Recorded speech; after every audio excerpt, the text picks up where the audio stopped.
전도자는 말합니다. 세상 모든 일에 때가 있어서 태어날 때가 있고 죽을 때가 있고 죽일 때가 있고 병을 고쳐야 할 때가 있고 무엇인가를 소중하게 여겨야 할 때가 있고 또한 버려야 할 때가 있다고 말합니다.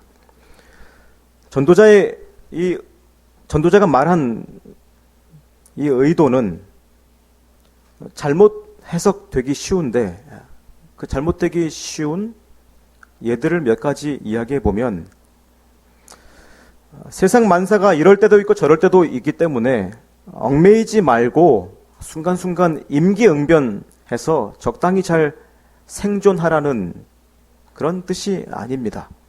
이럴 때도 있고 저럴 때도 있으니까 잘 맞춰서 적당하게 살아라 그런 뜻이 아닙니다. 또 한때는 소중하게 여겼다가 어느 순간에는 이전의 가치, 앞에서 추구했던 그 가치를 허물어버리는 자기의 행위에 대해서 너무 괴로워하지 말고 달관하라는 그런 모순이 어쩔 수 없다라는 그런 위로를 해주는 것도 아닙니다. 또 그런 시기나 때를 잘 분별해서 기회를 잡는 것, 타이밍을 노리는 것, 눈치를 잘 보는 것이 인간의 지혜, 삶의 지혜라는 것을 말하는 것도 아닙니다.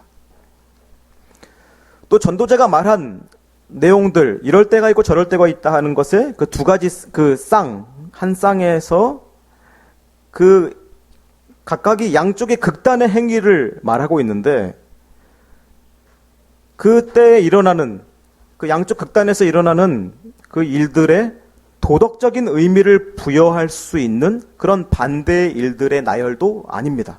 즉 무슨 얘기냐면 치료해서 살려야 할 때가 있고 죽게 놔둬야 할 때가 있다는 내용이나 또 전쟁할 때가 있고 화평할 때가 있다는 그런 내용들을 잘못 이해해서 이 세상에는 절대 윤리란 없고 상황에 따라서 하면 된다는 것 또는 하나님을 두려워할 때가 있고 또 그냥 죄를 어쩔 수 없이 지어야 할 때가 있다라는 식으로 이렇게 해석할 수 없다는 것입니다. 상황에 따라서 살아야 된다. 윤리란 필요 없다. 그런 내용을, 그런 뜻을 전도자가 말하는 것이 아니라는 것입니다.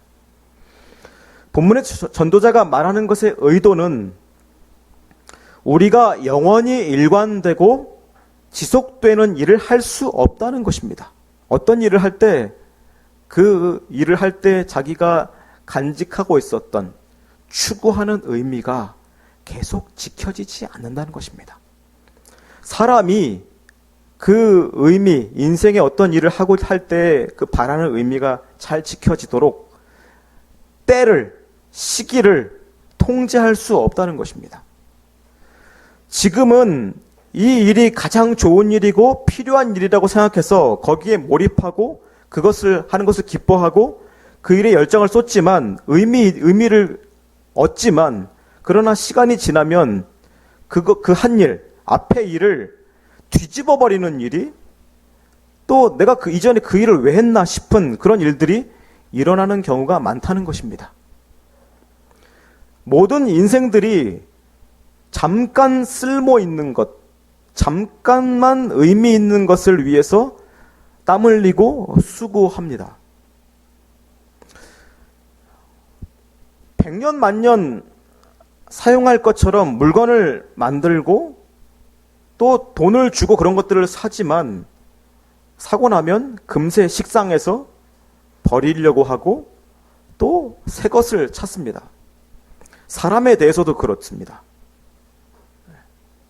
우정이 또한 사랑이 영원히 갈 것 같지만 한번 안정기를 경험하면 다 식어버리죠.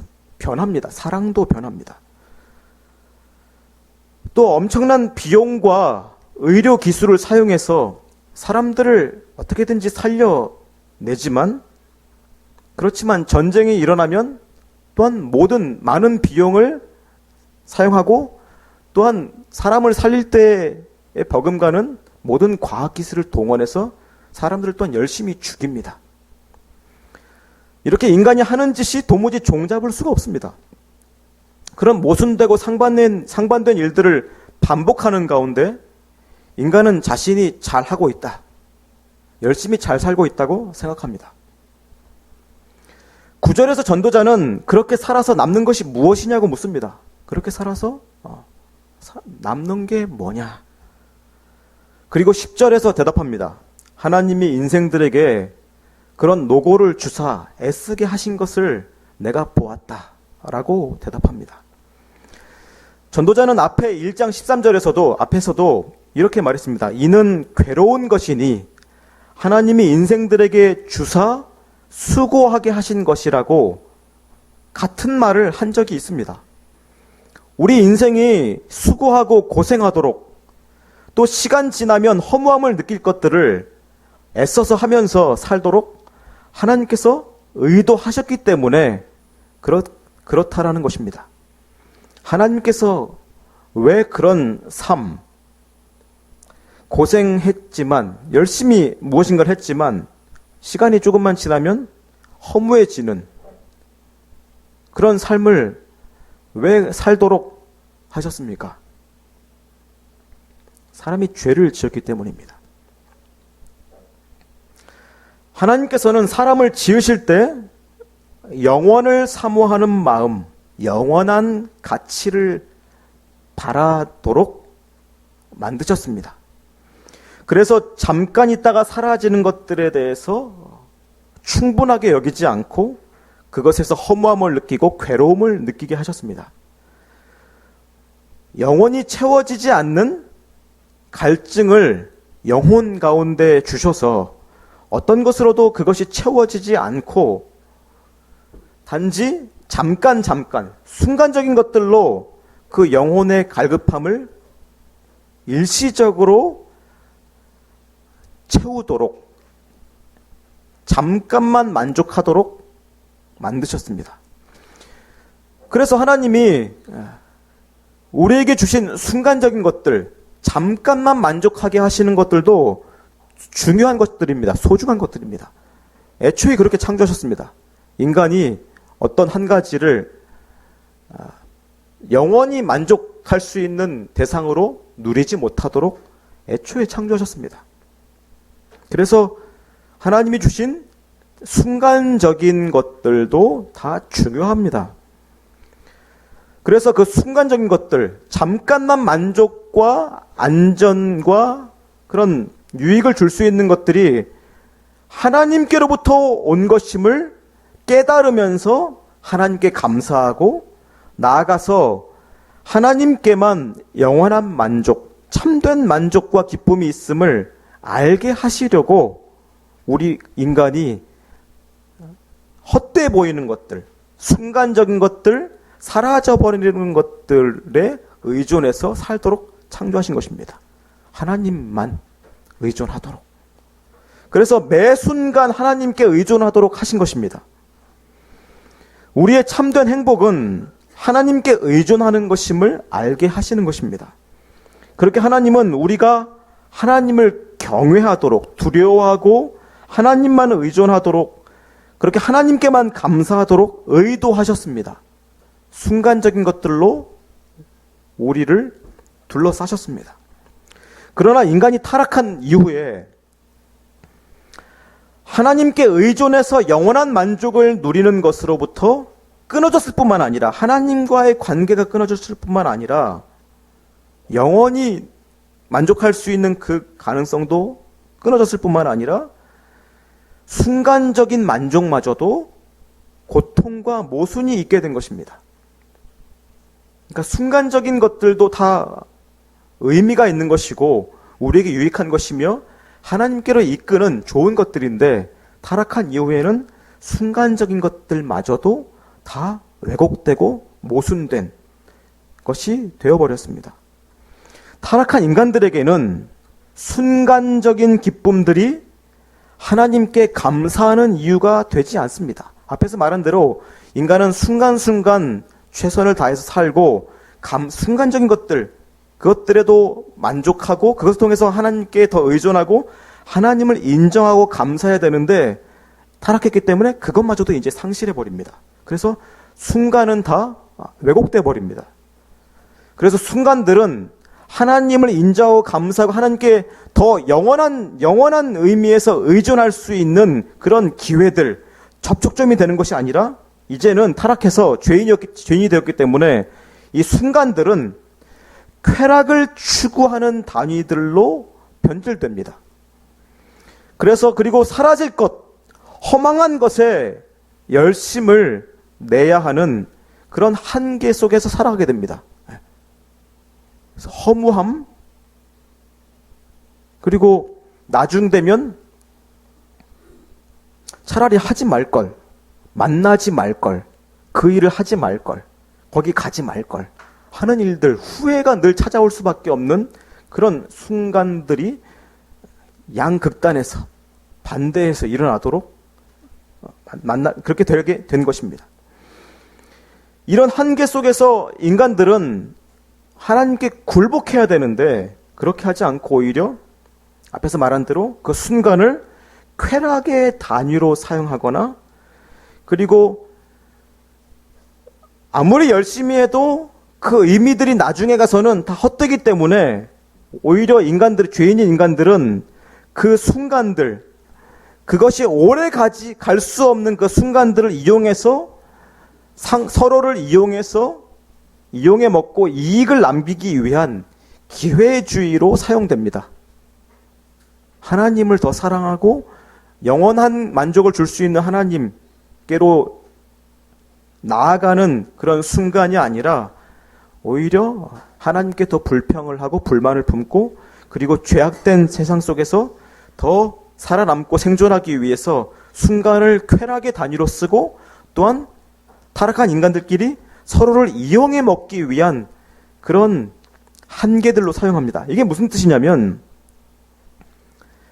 인간은 타락해서 이 타락한 세상은 한 인간이 태어나서 결국 죽을 때까지 이용하려고 달려듭니다. 그래서 앞에서 전도자가 말한 태어날 때가 있고 죽을 때가 있는 이 허무한 인간의 이 순간들의 단위 그리고 그 양극단을 어떻게 이용합니까? 그래서 태어날 때도 돈을 벌기 위한 수단으로 쓰고 죽을 때도 돈을 벌기 위한 수단으로 쓰죠. 살려주겠다고 할 때도 돈을 벌고 죽일 때도 돈을 법니다. 무엇인가를 만들어주고 세울 때도 돈을 달라고 하고 무너뜨리고 버릴 때도 돈을 달라고 합니다.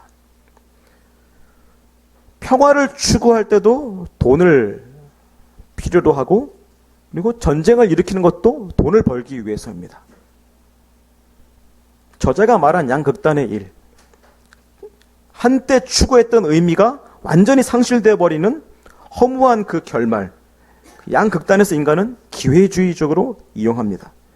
그 허무한 순간에 굴복하고 하나님께 엎드리는 것이 아니라 오히려 그 사이에서 비열하고 악랄하게 생존하기 위해서 양극단을 이용합니다.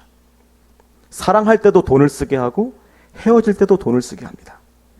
이 악한 세상은 앞에 한 일이 결국 소용없게 될 순간을 늘 노리고 있습니다. 그래서 어떤 물건을 살 때 그것이 고장나서 고칠 때를 노리고 있고 그리고 얼마 안 가서 그것을 바꾸기를 기대하면서 또한 노리고 있죠. 한순간의 가치와 의미가 금세 사라질 것을 예상하면서 노리고 있습니다.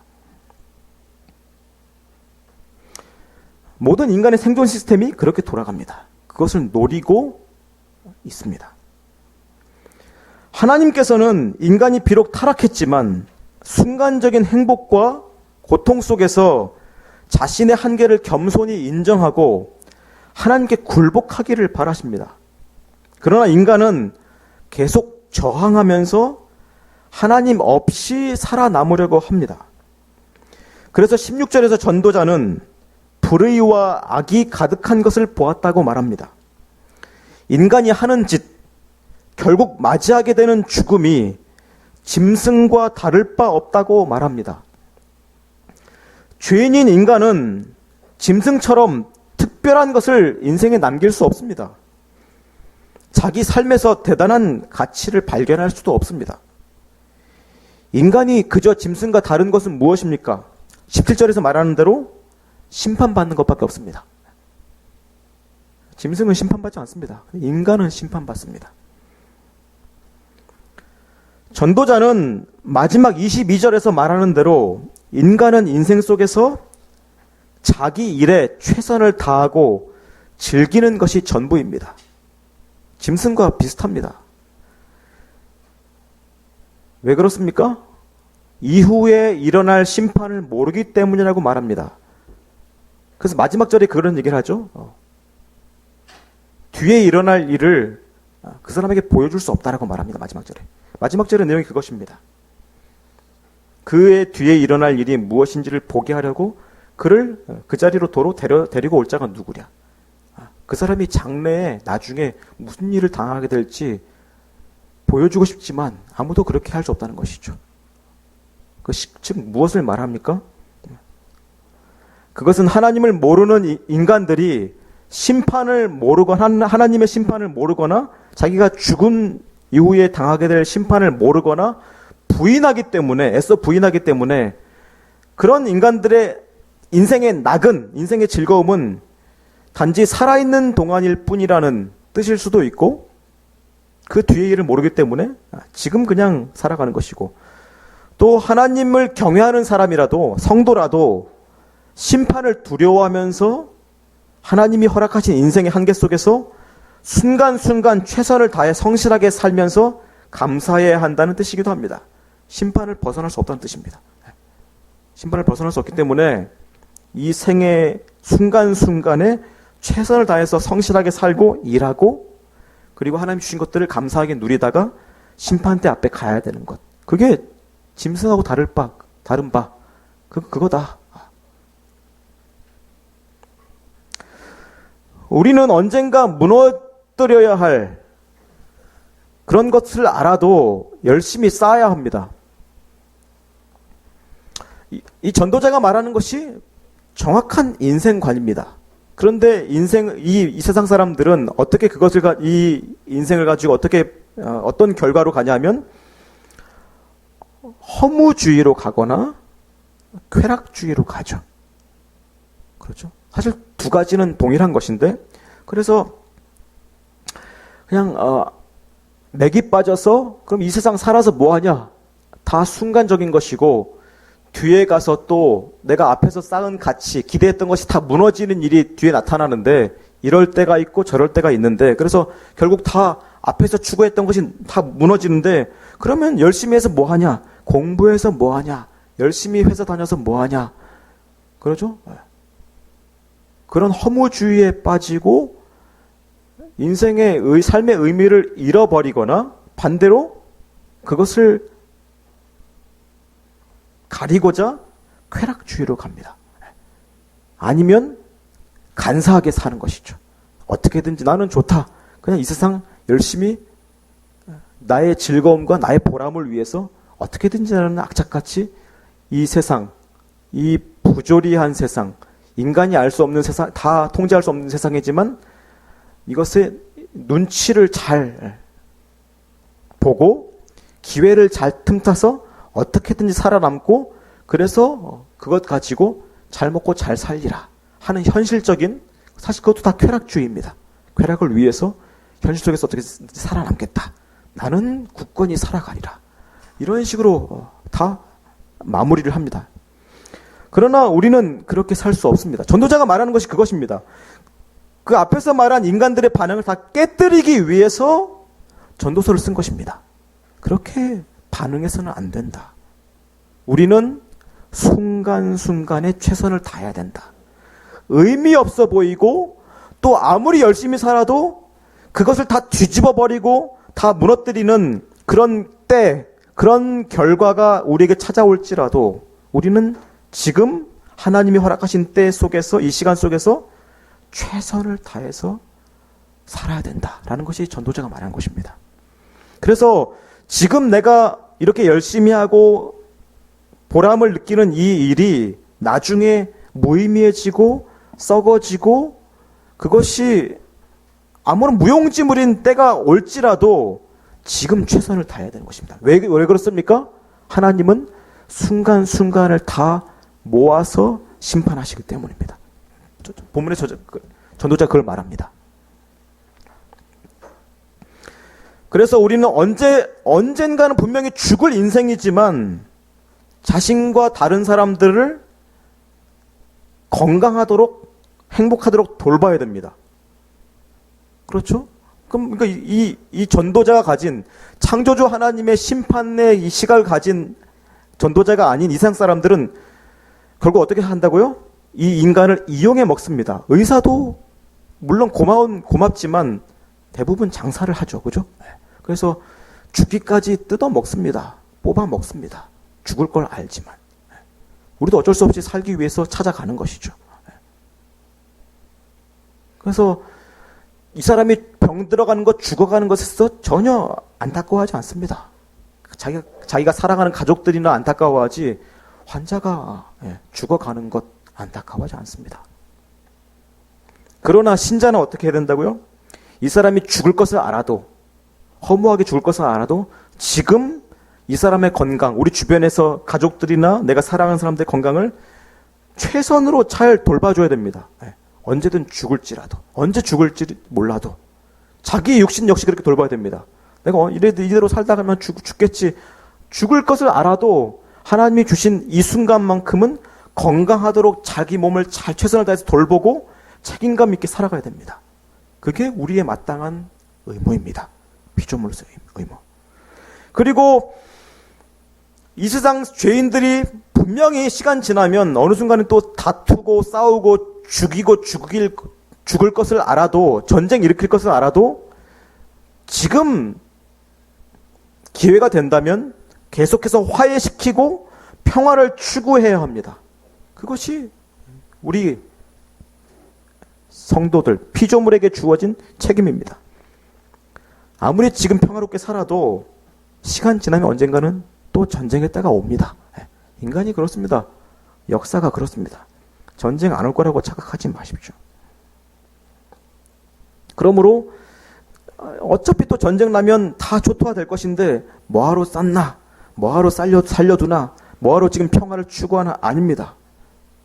지금 평화를 추구해야 됩니다. 하나님께서 그런 시기를 허락하시기 때문입니다. 그 속에서 하나님이 의도하시는 것들이 있기 때문입니다. 그래서 그렇게 죽음 앞에서 헛수고처럼 보이는 그런 인생일지라도 우리는 이 주어진 시기와 때 속에서 최선을 다해서 살아야 합니다. 우리가 노력한 것이 물거품이 되는 순간이 올지라도 최선을 다해서 지금 성실해야 됩니다. 그것이 피조물의 태도입니다. 이 겸손한 태도가 없으면 어떻게 합니까? 마치 자기가 하나님인 줄 알고 이게 영원히 가지 않는데, 이 가치가 영원히 가지 않고 언젠가는 다 필요 없고 무너지는 것인데 그거 뭐하러 해? 자기가 하나님인 줄 알고 자기가 영원한 가치가 남는 것만 하겠다고 건방진 생각을 하는 것입니다. 하나님은 그걸 원하시지 않습니다. 인간이 사라지는 일들, 의미 없는 일들, 나중 가면 물거품이 되는 일들에 순종하기를 원하십니다. 순간순간 사라질 것들에 순종하기 원하십니다. 그게 우리이기 때문입니다. 그게 싫어서 그거에 대한 불만 때문에 아담과 하와가 타락한 것입니다.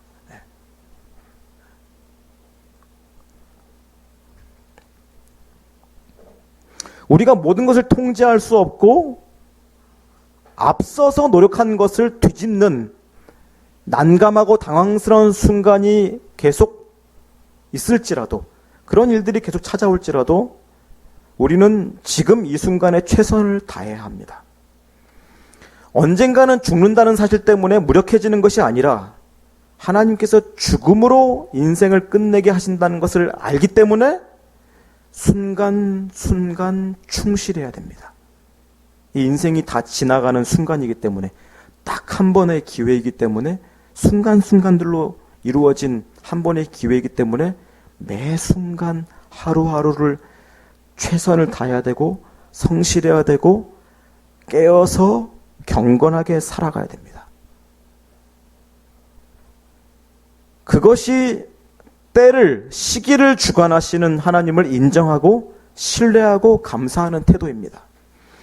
우리는 우리 인생의 순간들, 지금 왜 이런 일이 일어나는지 알지 못하고, 지금 왜 이런 일이 일어나지는 알지 못하지만, 이 순간의 의미를 알지 못하지만, 나중에 이 의미가 지켜질지, 없어져 버릴지 모르지만, 하나님은 알고 계십니다.